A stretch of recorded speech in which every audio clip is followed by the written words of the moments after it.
Ready? Huh? Should we go? Good afternoon. Good afternoon, everybody. You want to use the other one? Thanks for being here. My name's Kevin McGreskin. I've got the privilege of introducing the next speakers here. We have Romeo Jozak, who's the technical director of the Croatian FA, and we have Ivan Kepchia, who's the assistant academy director at Dinamo Zagreb. They're doing a session on principles and periodization of functional technique, and they're also going to be giving you a preview of the new Croatian FA curriculum, so I'm sure it's going to be very, very exciting. Romeo's presentations are always enjoyable and informative. I'm sure everybody will have something to take away from this one. So without any further ado, over to you, Romeo. Thank you, Kevin. Thank you.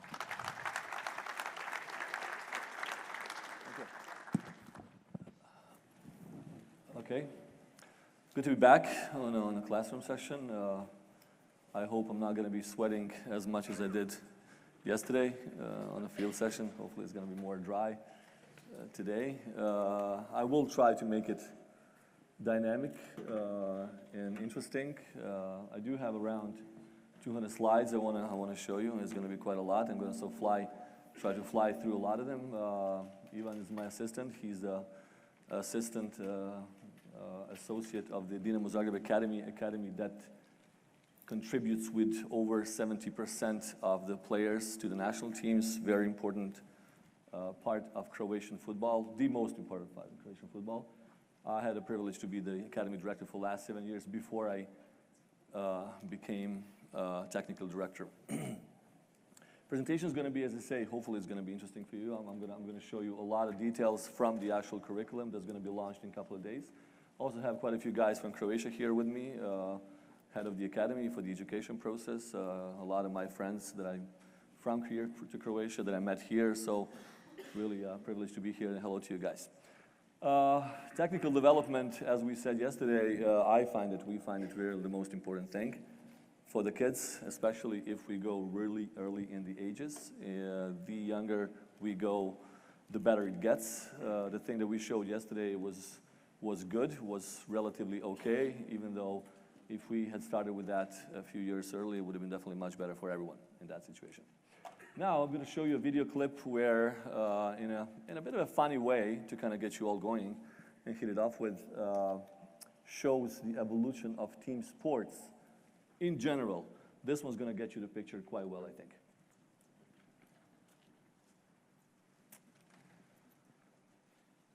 Can you turn it up?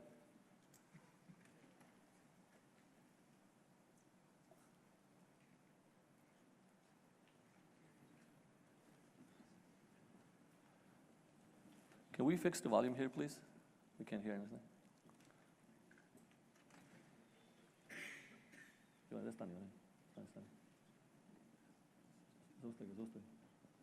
Can we try to fix the volume here? We can't hear anything.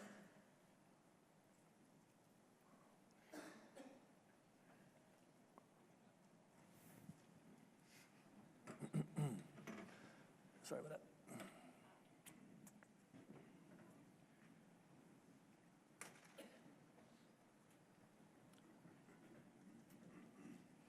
I did connect it. I don't know, like why it doesn't. Yeah, I'm up on my end.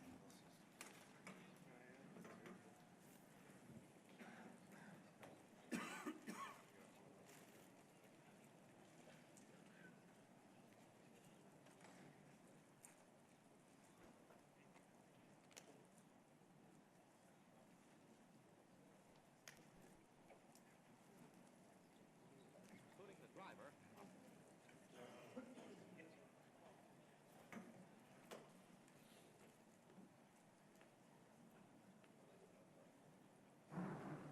But Holland comes in for a pit stop. Time to refuel and change tires. Okay, here we go. Lou Moore himself changes the tires. Only 4 crew members, including the driver, are allowed to work on the car. It's a tense time. Holland stays in his seat, anxious to get away. Let's watch.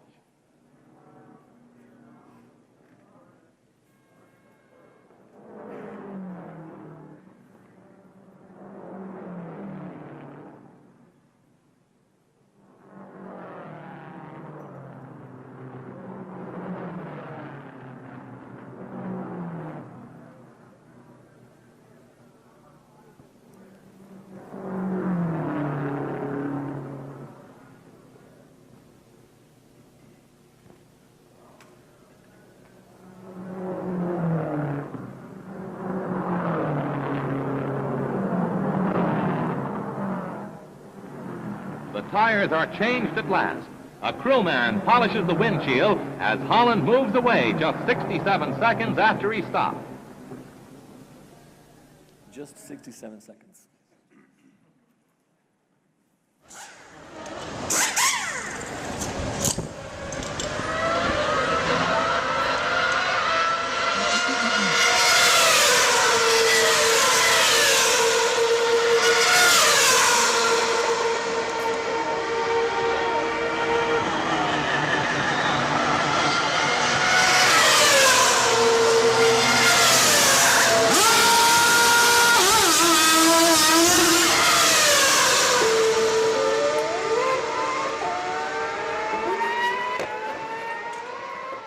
If I finish my presentation now, you'd be probably all knowing what I wanted to all say with this evolution of sports.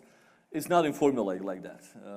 Bjorn Borg was probably one of the best tennis players ever, playing tennis 40, 50 years ago. He didn't have any assistant coach at that time. Didn't have any physio, any nutritionist. Now Djokovic has got a whole bus of people following him. 3 assistant coaches, 2 nutritionists, 3 psychologists. It evolved, definitely. How come the football didn't? You know, we have problems with the people, well, problems, in a way, that's a fact. Yeah, you know, when I used to, but yeah, you know, when we did play, you know, when we used to play 30, 40, 50 years ago, yeah, but we did it this way, we did it that way. We all respect it, but we have to agree on certain facts, and those facts are really strong, and they're really crucial, that things have changed a bit. So we're going to be talking about those changes that took place, how the game became faster, so from just 67 seconds to 2, not even 2 seconds, even less and less. That was even 3 years ago. I'm sure they even put it already down for a couple of even seconds. So we're going to be seeing how football is trying to get every day faster and faster, and even my friend Dick Bay was yesterday talking about what are the progressive moments of the football itself. We had one tragical situation last year in France. Obviously, we were one of the favorites over there to actually win it. Maybe play the best football, maybe play the nicest football, even play, please. But we lost and got eliminated by Portugal in a game where statistically we actually did most of it, but this goal pretty much hit off the whole nation, and to us, I'm just going to play the goal. That was probably or one of the best goals of the whole championship.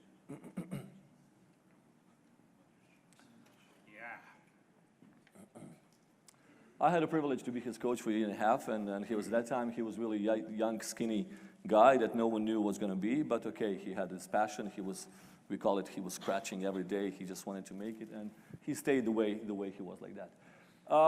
Croatia, quickly, I'm going to give you a couple information. Yes, we're really small. However, we do have a recognition for being a quite recognized soccer country. It's, as I always say, it's not even a sports in Croatia. It's a religion. It's something even more than that. Really huge passion, huge responsibility, huge pressure for the people that do that, myself as well. I always repeat that. I did have my first heart attack at the age of 30.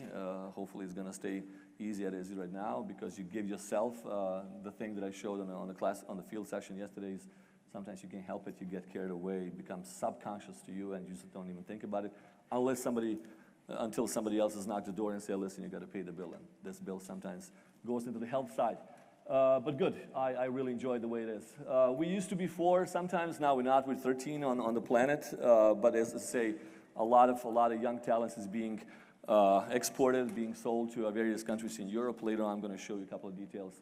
As I say, this is Dinamo Academy, the biggest, not only in Croatia, but one of the biggest exporting academies in the world.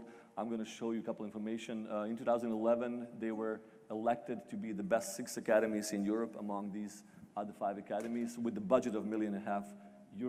All those other guys to have not less than 10, neither one of them. Huge production of the kids. In 2013, we at that time, I was still academy director. I have actually my son here as well. We were the world champions in 2013 in Manchester United Premier Cup, beating AC Milan in the finals, Arsenal in the semifinals, and Boca Juniors in quarterfinals. Really amazing pool of the kids. They were playing actually in the World Cup in Chile in 2017 as well. Huge number of players being exported. We were joking the other day, if all the players that are actually playing in Madrid, we have 2 midfielders, Kovacic and Modric right now. If we have all the players back in Dinamo now, playing for Dinamo, that are playing abroad, we'd be probably playing semifinals of the Champions League, but you can't keep that. This is roughly what happened in the last few years. Luka went to Tottenham first, then to Madrid. Versadko, Čorluka, Lovren, Kovacic, Eduardo, all these guys, with a total in the last few years over 2 million euro, and we have new kids coming up, and becomes really, really important for us.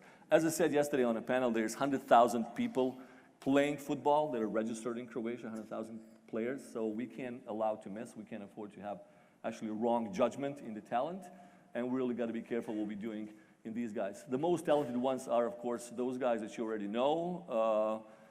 Halilovic in Barcelona, Rakitic, Barcelona, all those other guys. Mandzukic, famous for his celebration pose, and all those other guys. Really huge pool of the guys that goes outside, but the good thing for the national team is they come back and play for Croatia very passionately for the games that we have. Quickly about the country, really small country, placed somewhere here between Italy, all these countries here, divided in five counties, 4.2 million people, and 21 counties overall. Before making the soccer analysis for ourselves, I did it myself with my assistant, I even was one of them, we wanted to make the overall analysis of the country, like what are the problems we're facing, but even in the population part, and we figured the red zones, we have a huge decrease of population. As you know, we're on the path of the refugees right now. It's kind of also risky, even a political reason right now, but we have in certain areas quite big problems with population. People leave Croatia for primarily economical reasons. But again, it's not that dramatical yet. However, it's a sign of something. Number of the clubs as well. Some areas are getting a draw because of the population, of course. Some areas getting greener. Those are two big centers where the Zagreb is, the capital, and this other biggest city, Split, is. And in this area, we have an increase of the clubs, which is good in these two big cities. Number of the children enrolled in the first grade, maybe the best sign of population. These zones, when you don't have kids being enrolled in the first grade, and then there's no kids being born, of course, right? So these zones are also being, this is a touristic area, and this one here, so they're kind of getting bigger and bigger, which is okay. Generally, the yellow ones stays the same. Number of youth players as well. This thing is very encouraging for us. Number of the coaches, of the licensed coaches, pretty much the entire Croatia is getting an increase in the educated coaches. And that's a very important part for us. Without that, we can't do. I can't do my things myself, everything. Not with one assistant or 5 assistants that are here, people that do that with me. We need the whole Croatia being monitored and educated and covered. And that's exactly what it is. Also, CFF instructors, we have only 4 counties, 4 zones that don't have that yet. Professional county instructor, which is at the same time being a scout and the guy that infiltrates and enforces the Croatian curriculum ourselves. Technical strategy is divided. This is my department. That's what I run. That is what I run in Federation Technical Department. Competition structure, national teams, and development program. These are all 3 major parts of the Croatian development. Competition structure, quickly, I'm going to show you, is very, very important for us. I'm going to actually show you why. Just quickly, information about the first Croatian division. The average age in Europe, if you can take a look, the Croatian is one of the youngest leagues in Europe. 24.4, even this year is going to be even younger, 23.8. Maybe the youngest league. Why? Because all of our kids, they play in that league. They're talented kids. They play up until 19, 20, 21, the latest. Luka Modric went when he was 19. Mateo Kovacic, he was 19. Brekalo when he was 18. Jedvaj when he was 19. None of them survives up until the 20 because they got picked and signed by the big clubs, and of course it goes like that. You can. So our league is really, really young, as opposed to big famous leagues. You can see England is here, Italy is here, Russia is here, Spain is here, with a really average and mature age. People say that the best football age, best soccer age is between 25 and 30, which is pretty much right. You haven't seen a national team that won the World Cup if they were in between that age, 25 to 30. None of the teams won the World Cup at the average 22 or 32 or something like that, more or less, right? So it has to be, this is the best age where you're still able, but you have already big experience to actually do that in a way. Also, one funny thing, that's probably also truth. You can see the tallest leagues in the, maybe also England, maybe because of the style of the play like that.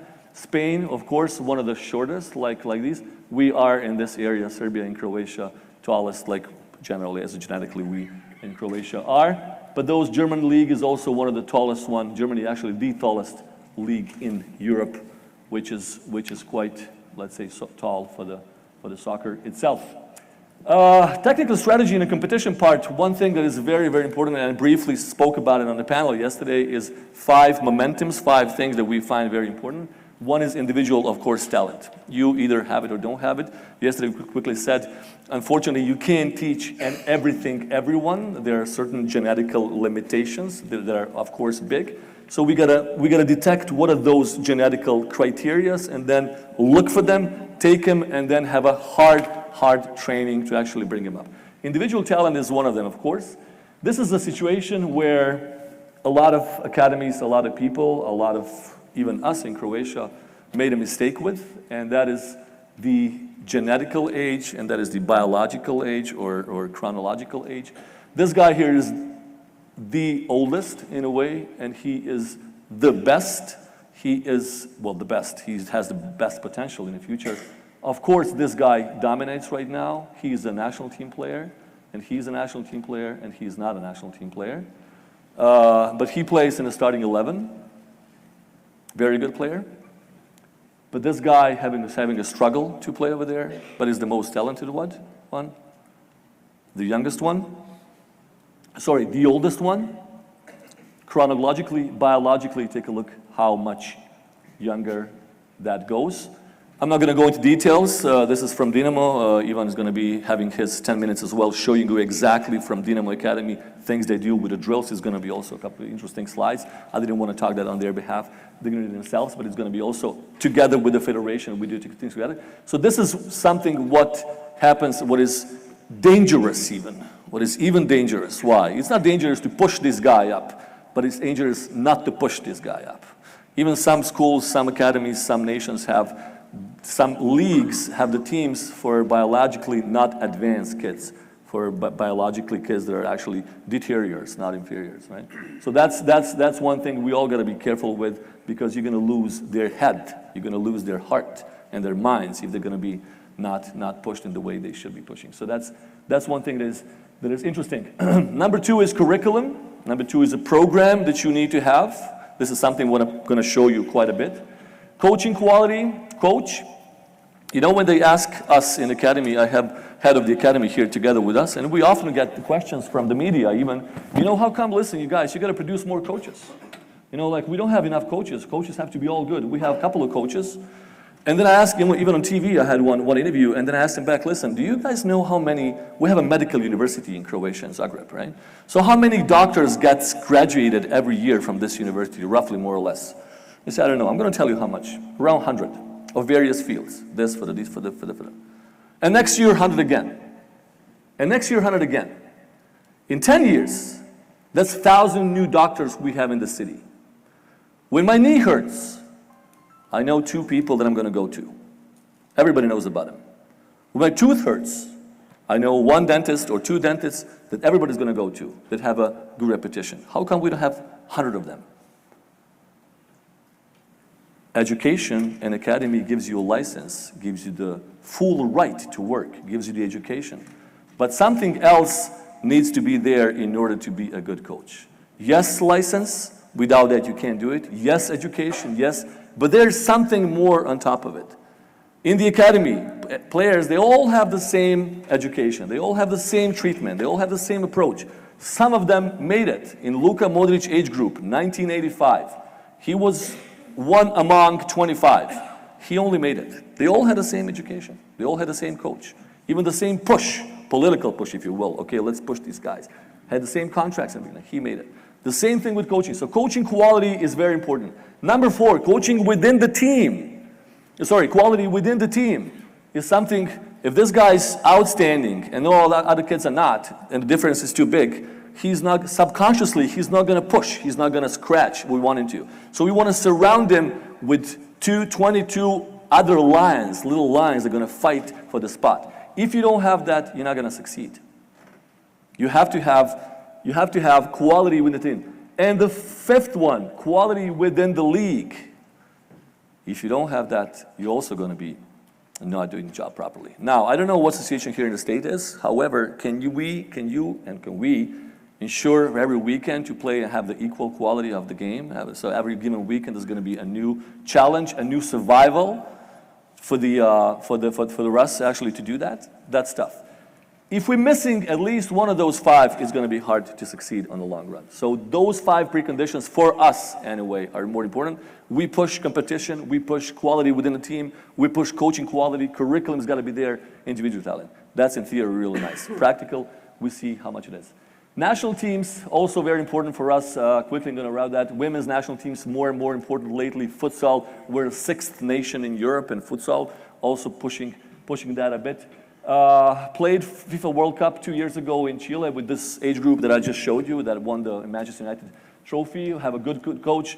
We are hosting a UEFA U17 Euro in May, from May 13 to U19.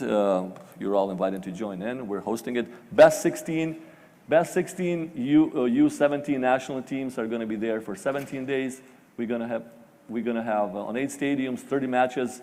There's going to be definitely Spain's and Germany's and England's and all these guys. It's going to be really, we're hosting it, so we're kind of proud. This is the first big competition we have organized, so it's going to be a responsibility for us to actually do that as well. This is going to be the team that's going to be there, quite a good bunch of guys. Rijeka, city actually that I was born in, all these big cities around. Big names who went through that championships in the past. All these guys used to play U17s in the past.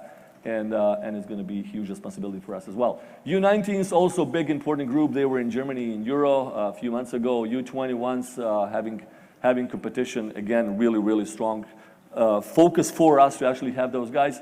This is something what we can't live without. This is something what, out of the last 11 big championships, we've been on 9. We've been in Brazil, we've been in France. We want to be in Russia if we don't happen to be in Russia, which probably will be the case. This is the standings at the moment right now. Croatia leading the group with 10 points right now. We have a great team. We have positions that are doubled. If Luka can play, then Bader's going to play. If Mandzukic can play, then Kalinic is going to play. If Vrsaljko can play, then this guy's going to play. So we have really excellent team. And it is a story, it is a waste for us actually in France that we were having such a good team that we didn't go through, actually being kicked out by Portugal, kind of unlucky at the end.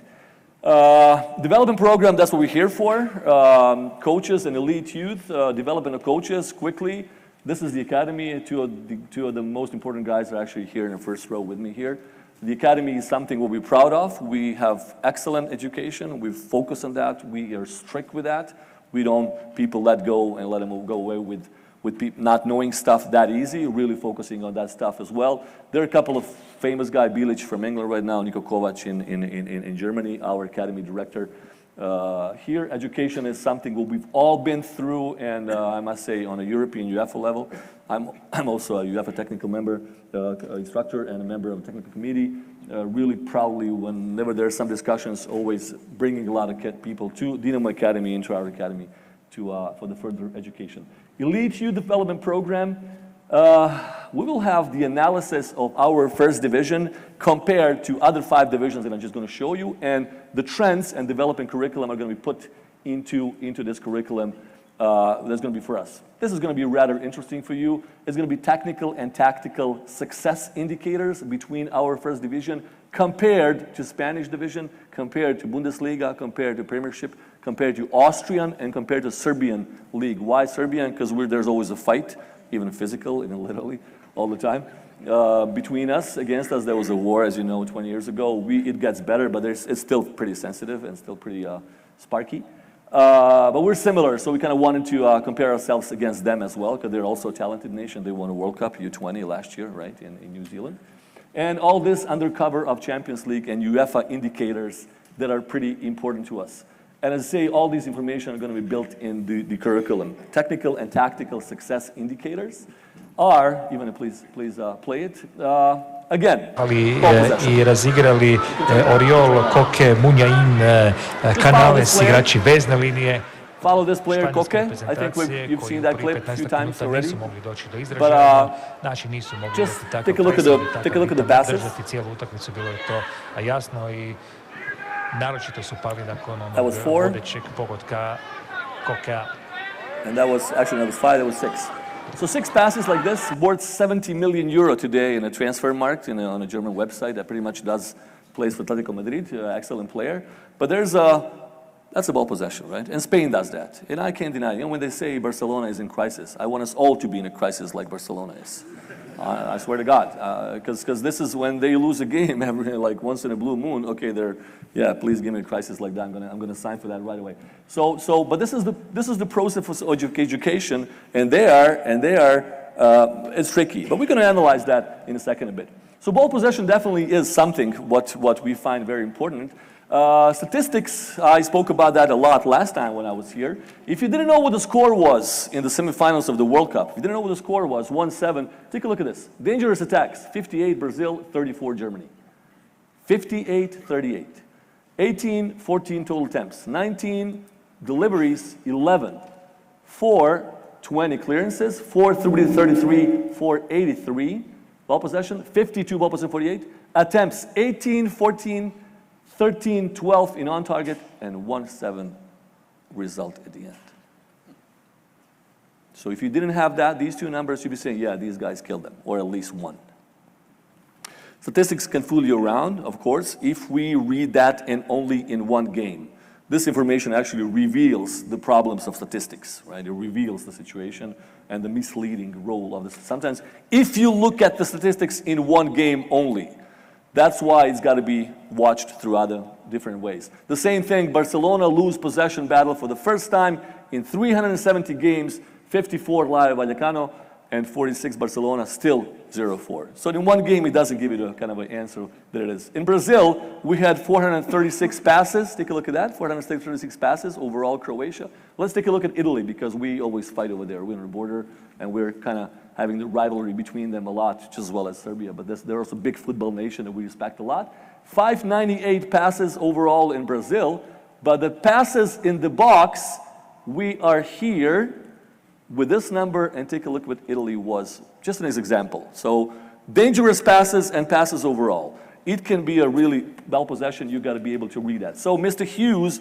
said that a long time ago, and we respect that greatly. For the most of the events, it should be required to analyze a minimum of 8 matches in order to have a solid and firm conclusion of the statistical conclusion overall. Again, I showed those things 2 years ago. I'm not going to go too much into that. But in the long run, when you have the whole division, that's not 8 games, that's 38 games, statistical situation could be a solid prediction in the ball possession. Arsenal, this is the average ball possession. They ended up 3rd. Tup ended up 2nd. Tup ended up 3rd. The following season, Manchester again here. So whoever has the ball possession is going to be, at the end, is going to be better.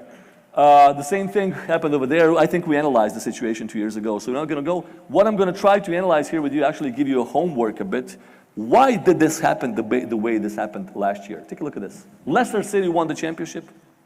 They won first. Take a look at this, ball possession.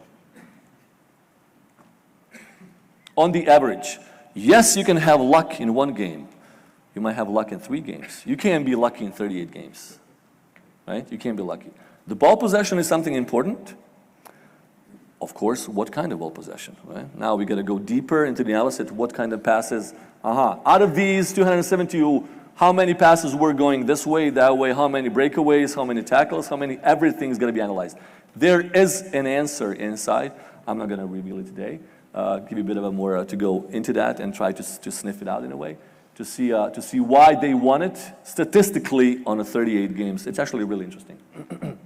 The same thing in the Champions League as well. Barcelona, 65% of the game they possessed the ball. Dinamo Zagreb, as our champion, played 45%, so they were, let's say, under the half. 20 out of which 25 minutes of the clean play, we call it.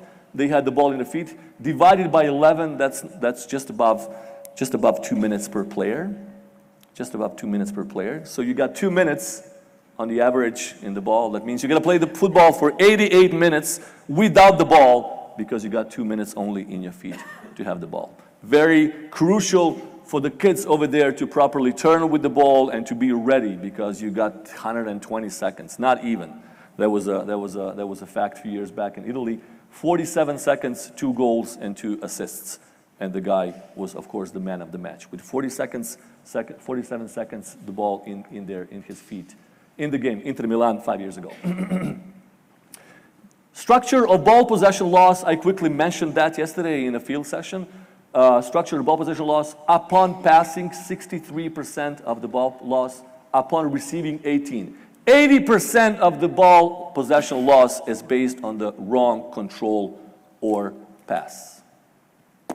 Pretty self-explanatory, right? So what do we got to work on? We got to work on control and pass. When, and this, and now we're going to tell you when do we do that, right? Again, as something what is crucial upon dribbling, upon penetration, upon shot, and there's other things. But 80, so out of the 5 ball possession losses, 4 is being done upon a bad control or pass. So ball possession is very important. Yes, once again, play that quickly so people didn't see that quickly. So this player, okay, one more time, one pass, second pass, španjolske reprezentacije koji u third prvih pass, 15 minuta nisu mogli doći and so on and so on, even move on, naši please. nisu mogli igrati This tako is the presivno, ball tako possession. držati cijelu utakmicu, bilo je to jasno i You can? I got it. This is type of the ball possession we want to have. This is Dinamo U19 team play against AC Milan. Just take a look at this video clip. Juventus.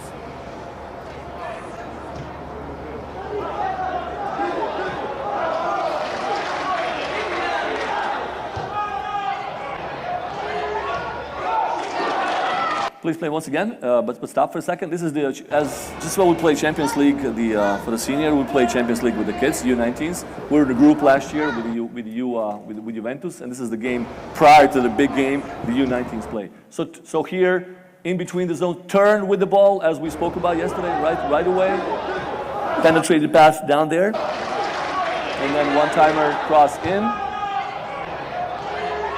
And this is how we want it to be. This is not easy, of course. It takes what? Talent, curriculum, coaches, boom, boom, boom, boom, boom. And on top of that, you kind of make a cross and then say, listen, give me a bit of a push from above. But that's exactly what it takes to be done from our human side to be like that. And that's actually what we try. So we want it to be a progressive ball possession. Really going progressively with it, educating people and progressing that. Speed of decision making, again, I'm not going to repeat myself from yesterday, but this is something what is really, really important. We're going to talk about it as well. Body position, why? Because it gives you more of an angle. Space creation and spaces between the lines. According to the analysis, those 4 things analyze ball possession in a progressive way. Whoever gets better in these 4 things is going to have a better success in the outcome, according to our analysis.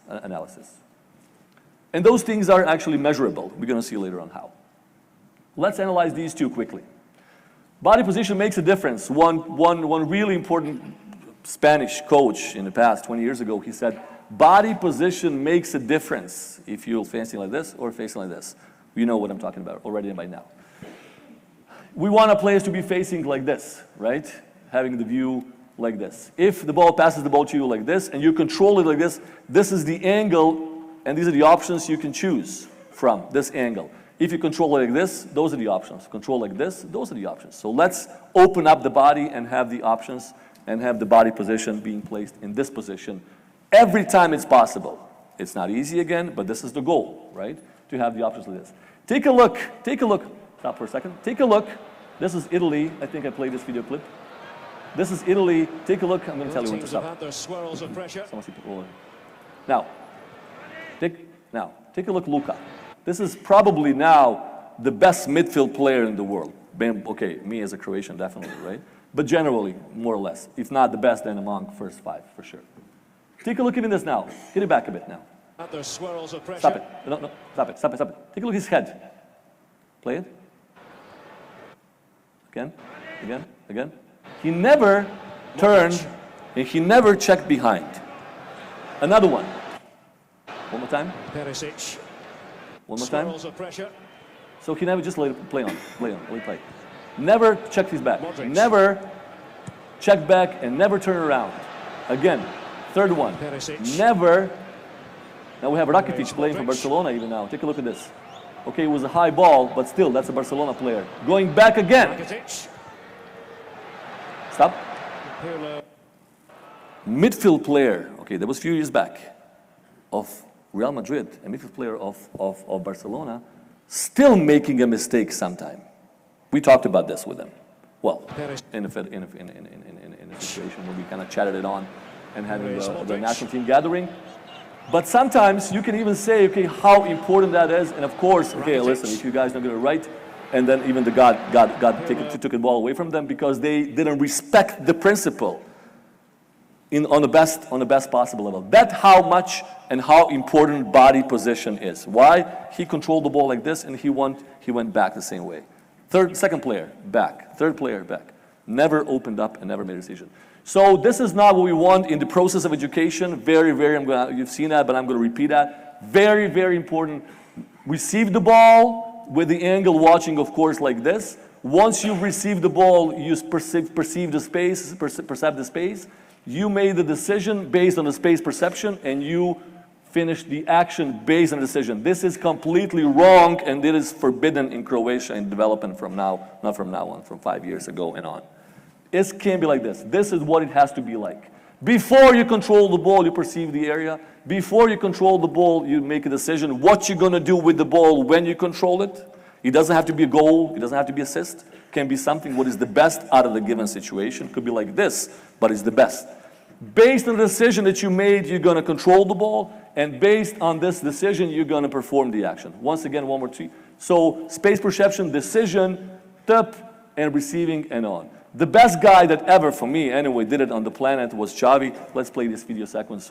You've seen it probably millions of times, but it's worth seeing millions of times more. When we watch a game, we don't see much, like we just didn't see until now. It was like just a regular play. But how many times Xavi is looking over his shoulder before he receives a pass? 1, 2, 3. Luka never checked his shoulder. Okay, he moved on. He's, as I say, probably one of the best now. But he definitely, now, if you see Real Madrid games, he goes like this all the time, watches things around. This is decision, so this is the space perception. Decisions being made right now in his head. He knows pretty much everything. When the ball comes, he knows where it's going to go. Nobody else knows that. And he does what he did based on the space perception he did. When we watch a game, this is the only thing we see. Tip, tip, and it looks easy. He takes the ball on and he moves on, which is very, very hard. The question is, when do we do that with the kids? At which age group? With what drills? How many times a week? How many times a month? Is it God-given gift? To some point, yeah, it's a talent. But it's not a talent that you can work on. It's a huge, huge work. And that's our goal as a coaches to do and to work. Average number of visual checking over the shoulder before the ball reception among these 5, 6 leagues over there. Croatia, still struggling with that. Quality is not quite there. We want it to be. Why? Because we sell our best players. Simple as that, right? Spain, take a look at this.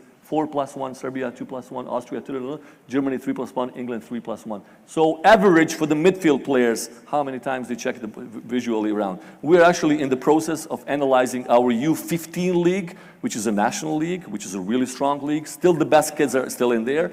Based on this criteria, we want to see how many times the kids in midfield zone, how many times they do that. How many times they do other things as well. Passes received in the direction which it came from. So how many passes you received in the same direction, how many passes you received in the different direction. We still have too much of a percentage over there. So 6 out of 10 passes are being controlled in the same direction. That's what we don't want. I don't mean the ball pass back. When you pass it back, it's not a control. You just pass back right away. But when you control it, you got to control it a different way. Still 6 out of 10 is being controlled in the same direction.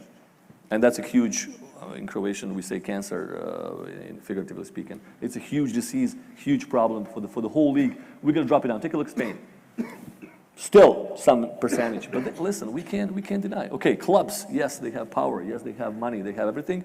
It's going to be curious for me and for us to see what these figures are going to be like in the U15 league, for example, between our kids and their kids. I'm not that sure about these numbers then.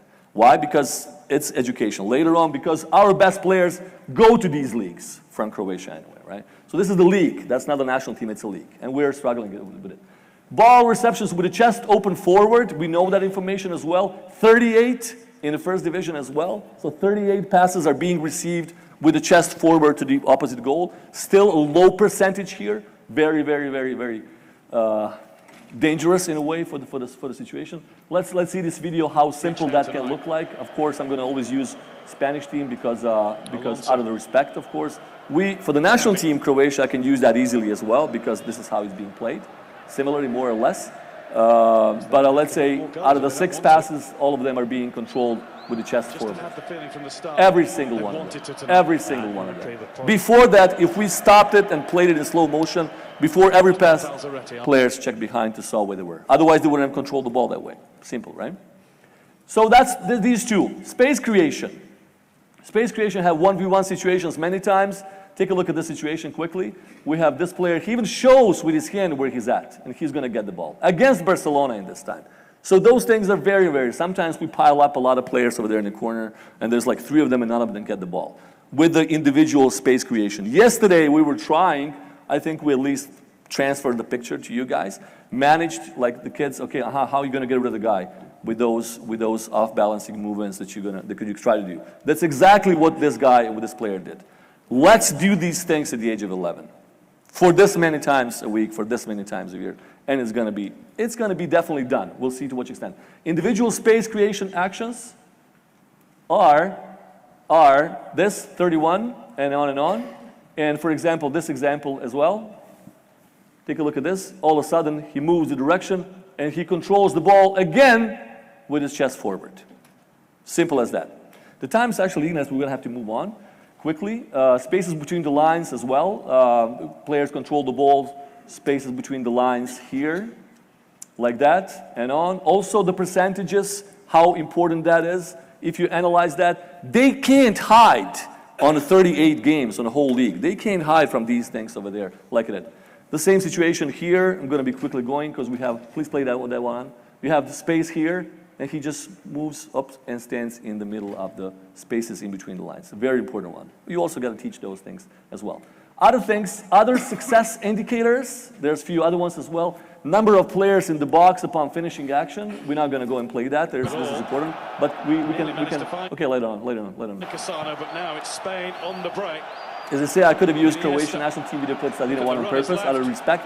But they definitely do that, those things. So a few seconds after, there's 1, 2, 3, 4 players in the box. And anytime. Doesn't matter if you play 4-6-0, if you play 3-5-2, you play 4-3-3. This is the principle. I want to see 4 players in the box.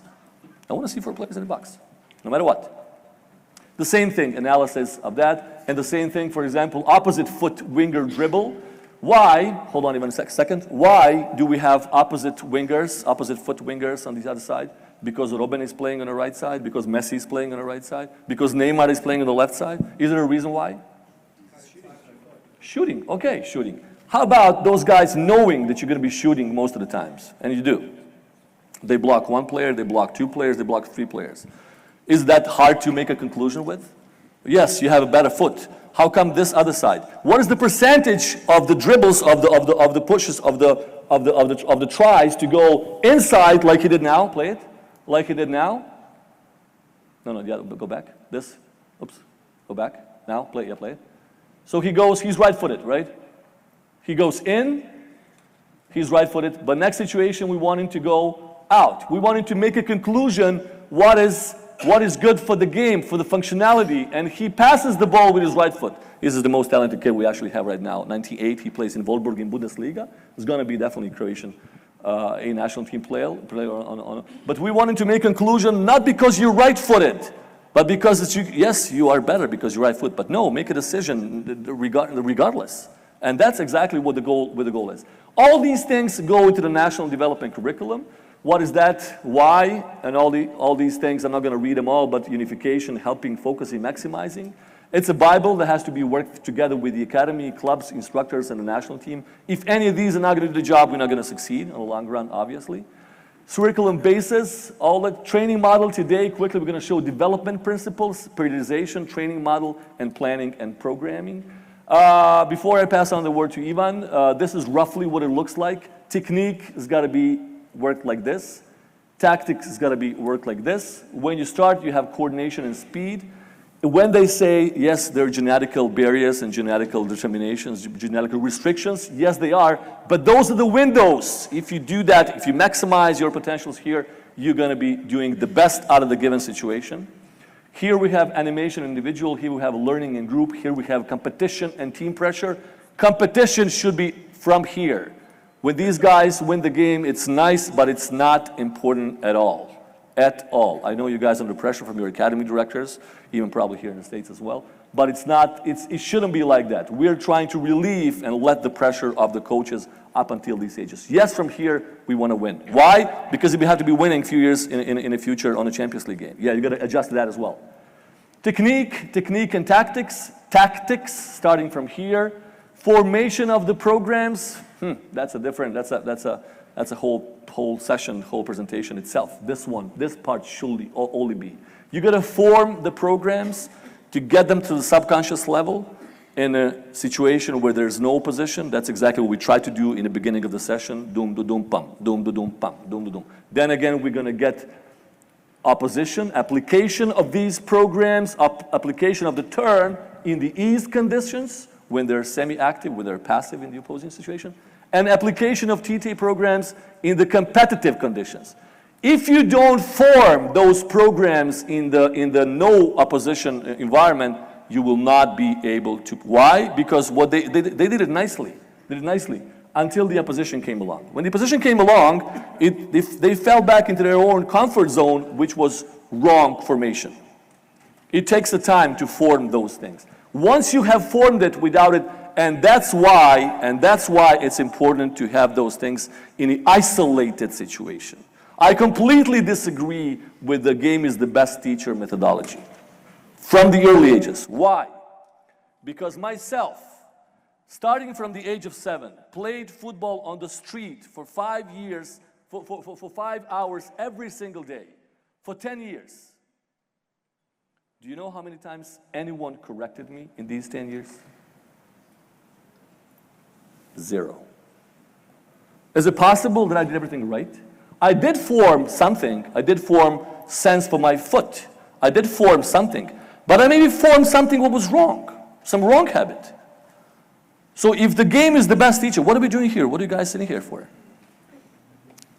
Let's just give kids the ball. Play, the game is going to get, if they're the best. Yeah, yes, game helps out. We got to form those programs by the huge repetition in the isolated process. There's one nice actually shot I should have used when you draw a letter A in the lines, and then later on you can draw the letter A anywhere you want, here on my forehead, but you got to be forming the subconscious formation of that. From this age to this age, U15 finishes, stop. And those kids were 17 yesterday, right?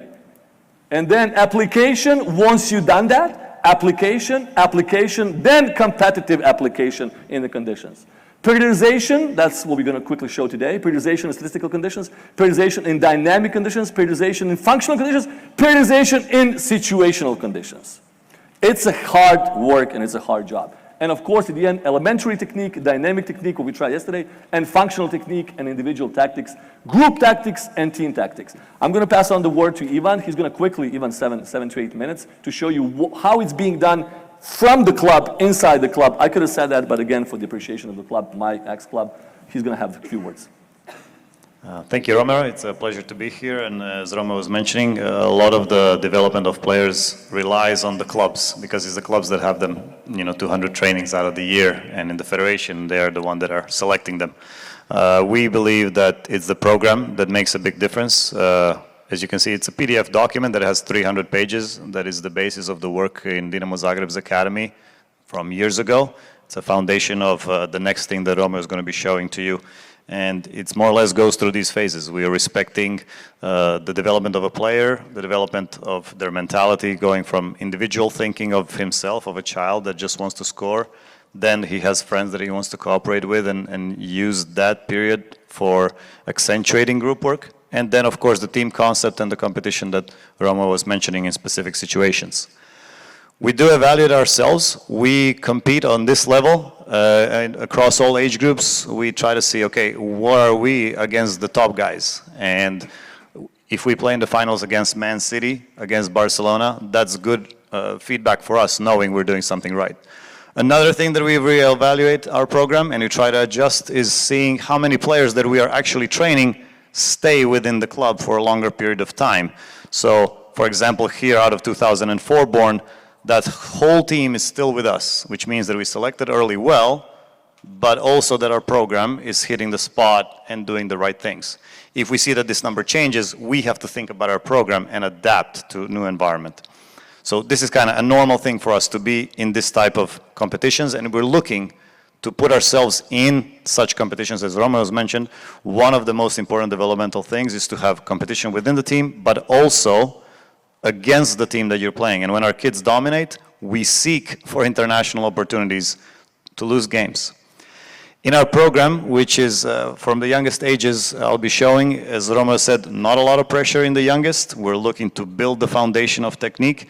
They want to have a lot of fun. We have to give them that, and we think of that as a dessert, right? Fun games, free play. But you need to feed them the vitamins and all the stuff that they don't want to eat, the salads and the lettuce and all that stuff that kids don't like. We think of that as technical development that sometimes can be boring, but hey, it's necessary. I'm going to show you the parts of our program so that you can see whether that will work out for you. Sorry. Nećete uloviti? Aha, čekaj, moram ga otvoriti. Ajde da samo play. So in our program, you can see stuff like this. Aerobics. It's something that has been an evolved piece of our education because we see that kids come to us with problems of movement, their form of running, their biomechanics. Romeo was saying, when I was young, I played a lot on the street. I don't do that anymore. Okay, kids don't do that anymore. So the hours that were spent outside, we need to take 15, 20 minutes and make sure that we hit that spot and develop in 15, 20 minutes what was developed over years. Then, technical elements. People say, you can do things in a million ways in football. And of course, every situation is different. However, we do know that there's only a couple of ways to receive, only a couple of ways to dribble. We try to identify them, and we try to give that to the kids in their education. Of course, we allow extra things, but we have technical elements for the U8s, 38 of them. U9s, we repeat those, add 33 of those. Simple exercises that I'm sure that you have been using yourself, where we focus on the detail of the movement, where is the fake coming. The kids that are at that time very light, they're able to do a lot of repetitions in eased, isolated conditions before we throw them into the game where they're going to trip over it.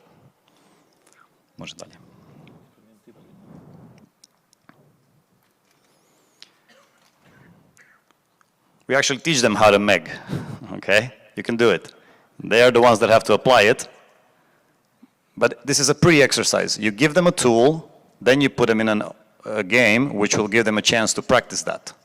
So they are the ones that have to have an enriched toolbox so that they can pull out what they're able to do. I chose this, opening with chest towards depth, starting from the youngest age. It's not that difficult. And we'll see a progression of this in the next one. As the ages go, we add more technical elements of each age group so that we can improve their abilities, give them more that they can work with. So the aerobics also is done with the ball, with their hands, then with their feet. We know that our kids are not playing multiple sports at the same time, so we have to develop their upper body as well. Might be a different reality here for some of the kids in the United States. But the idea is that you have to adapt your program to them. Don't complain that they are not fit for your program.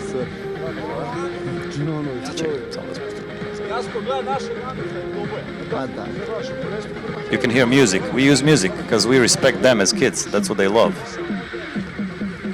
More enthusiasm, more work, more motivation for them. We kind of say we fooled them. We fooled them with a game. But the game is developmental. It has an aim to do something.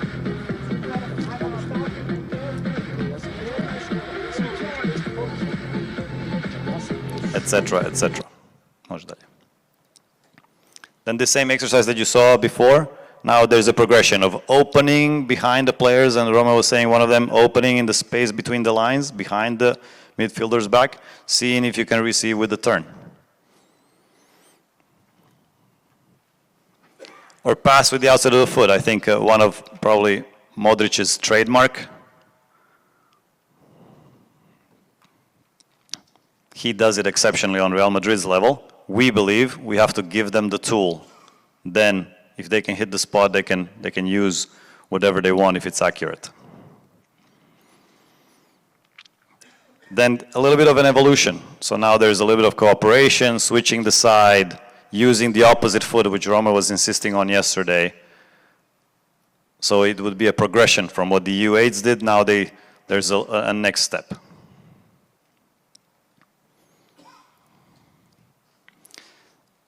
Checking over your shoulder. We start with the coach here. You see on the video that he's raising a colored cone. And the player has to, while the ball is flying, make a decision based on the information he got from the coach. Now the coach is in front, on the side, and then in behind of him as a progression of what we would do. We'll show you a development over from U7s and U8 on how to train accuracy, so precision of execution, and how we would start and do that from U7s to U12. So when they come to us, this is what they're looking like, just like yours. They want to have fun. It's about hitting the cone, and the other group has to put it down.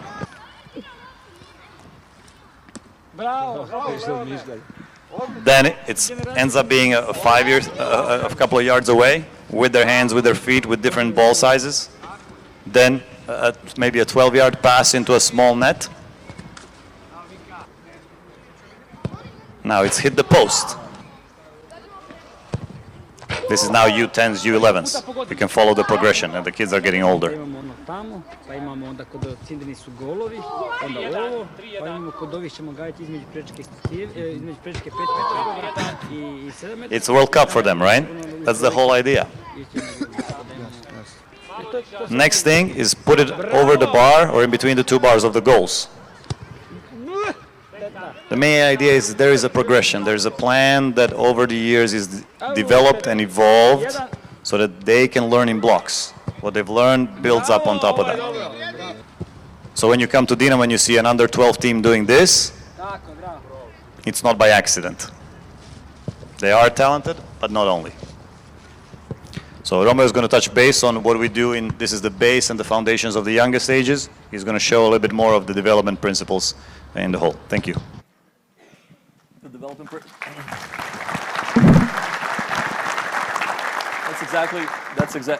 hear me?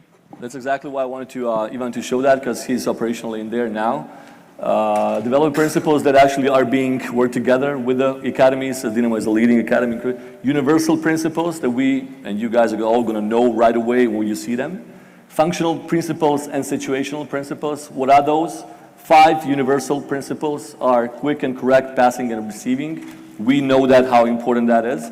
It is being divided into the sub-details. We're going to show them in a second. Decision-making and body position while receiving, we know what that is. Individual space creation, we know what that is.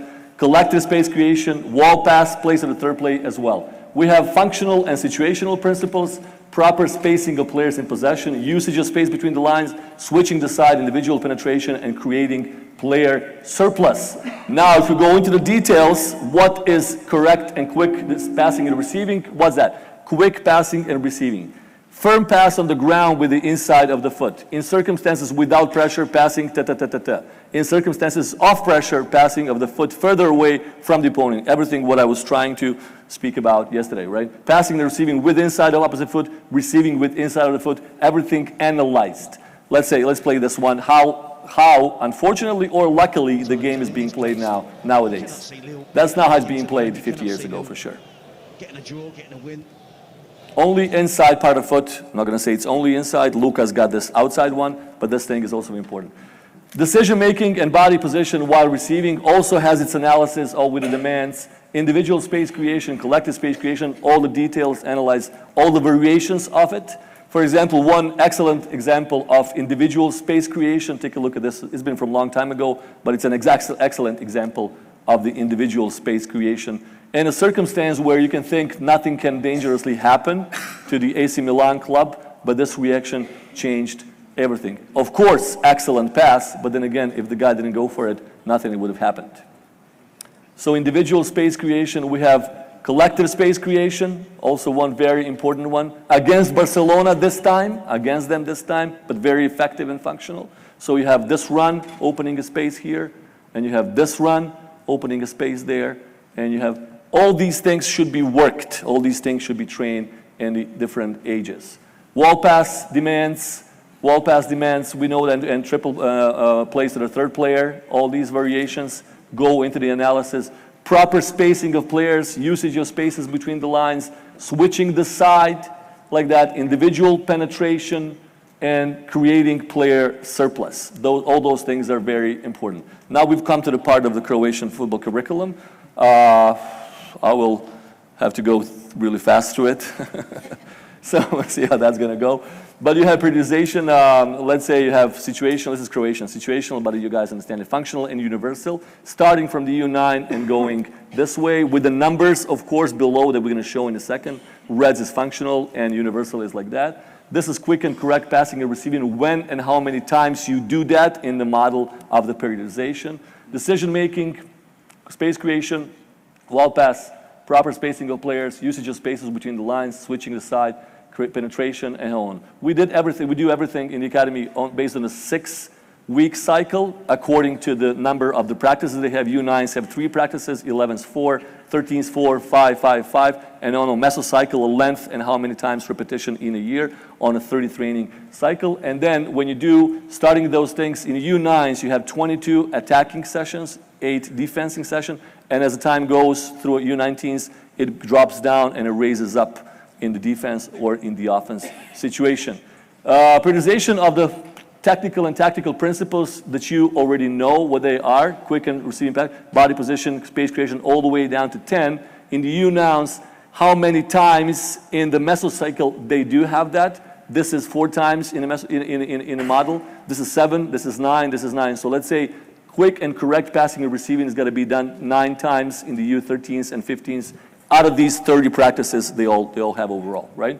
The same thing, those model, that model, that model, that model, and that model, and that model, and that model. Should I repeat it, or you guys got it? Functional, also individual defense, 2, 3, 4 players, horizontal relation, 2, 3, 4 players in a vertical relation, team defense, the same thing like that. Individual defense, 2, 3, 4 players, horizontal relation, vertical relation, team defense. Again, the analysis of the defense, of the zonal pressing, and of the pressing. Individual defense, again, their periodization model U9 and all through how many times individually, let's say they defend individually in U9s 8 times, they defend individually in U19s only 1 times because it's team defense, right? The same thing, 2, 3 players in a horizontal relation, players in a vertical relation, and team defense, vice opposite completely. Team defense, 0, 0, twice in a U13, but of course in the U19s, they have it 10 times. And the same thing with the functional and situational principles, how many times principles at the end in the zones with the numbers that there are. This is a training model, generally, roughly how it is. We're getting close to the end, 2 more minutes. Physical development at the end. Isolated conditions, eased conditions, and competitive conditions. That's a training model that we in these circumstances have. Like that, the same thing in U9s, how many minutes, roughly, and these universal, functional, and functional situational principles, and so on, so on. For example, here in the U9s, you have universal, you have 28% functional, the rest, and you have play. This means play, most of it. So most of it is play, but there has to be some universal principles being implemented. As the time goes, the numbers, of course, change. This is a training example of one training. It's in Croatian, you guys don't understand much. We have development camps, just as Germany started with. It's also one nice thing that we think it's very good. Each football county have their own. Those are kids at the age of 11 and 12. They're working on these principles because later on, once we get them in the national team, it's going to be too late. One interesting thing, overall, the Swiss company, data provided by International Center for Sports Studies in November, so a few months ago, they analyzed the biggest contribution for the 31 European leagues of the player export. Brazil, number 1, France, number 2, Spain, number 3, Serbia, 4, Croatia, 7, by the numbers of the players playing in these leagues. That means Brazil is the biggest exporting football country. However, if you break down those numbers by the population of the countries that there are, top rank adjusted for the population, Iceland. With this number of the population, these are the 31 league of Europe, how many players are being given by the countries based on the population. Big 5 leagues, England, Italy, Germany, France, and what else? Missed. Spain. So these big 5 leagues, again, Iceland number 1, Croatia number 2, by the contribution in best 5 leagues according to so this is probably the most talented, relatively speaking, area on the planet by the players, Serbia, Croatia, Montenegro, and everything else. And the last 3 slides, we love our national team, but we gotta develop and we gotta produce and we gotta educate our fan base as well. Actually give them some courage, some heart, some passion for the national team. So these guys are actually very important. But these 3 guys here are my kids. So this is how you educate the fan base. Thank you very much.